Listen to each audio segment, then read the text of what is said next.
Hey guys, Half Chrome. Today we're talking Phantom 4 version 2. We're going to tell you what it is and what it isn't.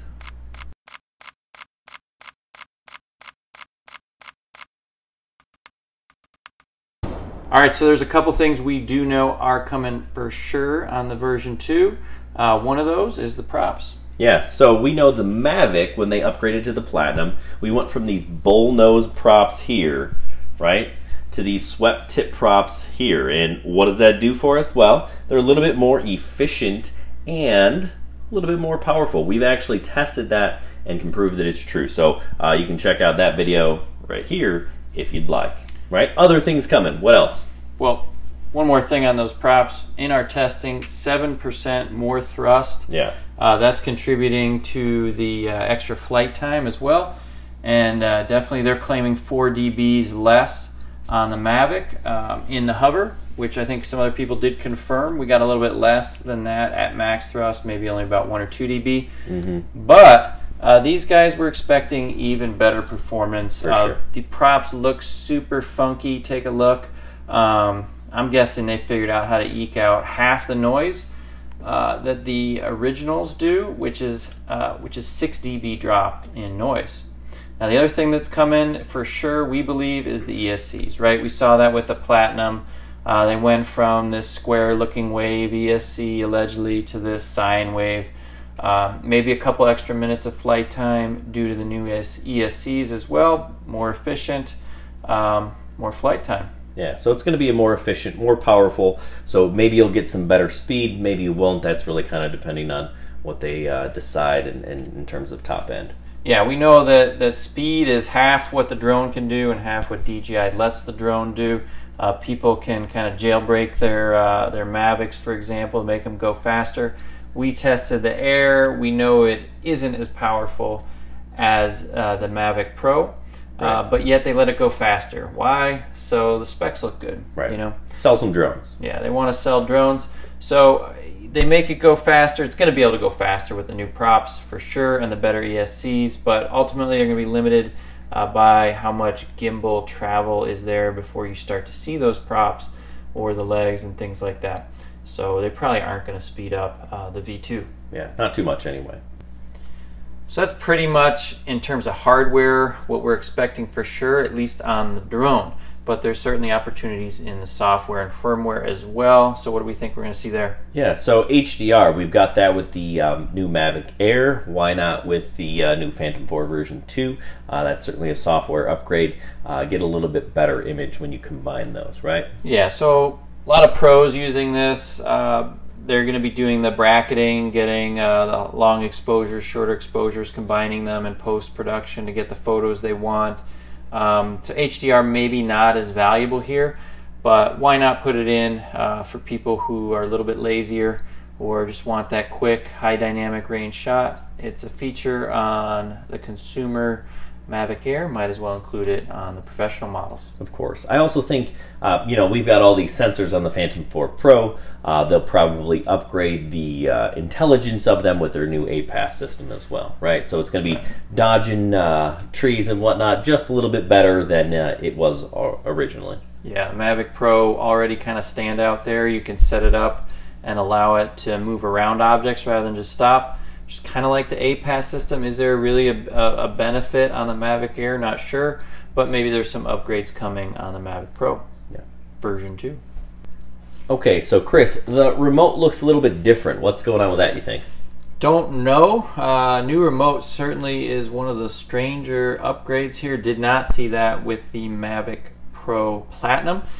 So what could it mean? Well, they could be upgrading its transmission capabilities, so we might expect longer range, maybe the ability to do OcuSync and light bridge. Who knows really? But there is another possibility as well. They could be implementing what's known as RTK. We've heard some rumors of that back in December that maybe a third party was helping to integrate that. What is that? It stands for real-time kinematic positioning, which doesn't mean much. I had to Wikipedia that one, to be honest, but basically means instead of the 30 to 50 centimeters, we're getting now with the Phantom 4 Pro. GPS accuracy, you do better than that with the vision positioning when the Phantom is close to the ground. But in terms of just pure GPS when you're up high, you're talking about 50 centimeters. Talks about bringing that down to 5 centimeters. Now, that's pretty good. That's really good. Trying to position this guy as a surveying drone. A lot of people use it for that, mapping, surveying. It's just a lot more affordable, and you know, than an Inspire, especially when if you start damaging them. You know, you can have 3 of these, right, before you can pay for an Inspire. So 5 centimeter accuracy, you just can't beat that. You just get more precision. Your videos are going to look better too, especially when you're close up to things in a little bit of wind. You don't get the same kind of drift. Now, for that technology, you typically need some kind of beacon home position. Is the remote going to serve that feature? That's what's interesting. I don't actually know if that works. If the remote's not in a fixed position, my guess is it does not. So that's a bit of a reach, but who knows? Who knows what they could be coming up with the version 2. Why would the remote look different? It certainly has us scratching our heads. Yeah, we'll see. And, you know, if it doesn't happen on the Phantom 4 version 2, maybe that's what's come with the Phantom 5 and those interchangeable lenses. Yeah, Phantom 5. So that's a good point, right? Is the Phantom 5 coming? Is the version 2 the Phantom 5? I don't think so, not at all, right? You wouldn't call something a version 2 unless it was a fairly incremental upgrade, really. It's another thing kind of telling us maybe this RTK business isn't happening. Neither is the removable lenses. So we've seen pretty good confirmation now. We've seen 4 different photographs, leaked images of different removable lenses on a Phantom, presumably the Phantom 5. Right. It's looking pretty awesome. Yes. We saw today for the first time on Osita LV's Twitter account a silver or platinum colored, but I don't think we want to call it a platinum in the same way the Mavic Pro Platinum was an incremental improvement. This is clearly a brand new drone with removable lenses, and it looks awesome. Yeah, it does, and probably will be. Yeah. So, and expensive. Yeah. So if there's a version 2 and a Phantom 5, obviously we'd expect the version 2 to be coming out first. We might hear about that as early as March 28th, which is this week.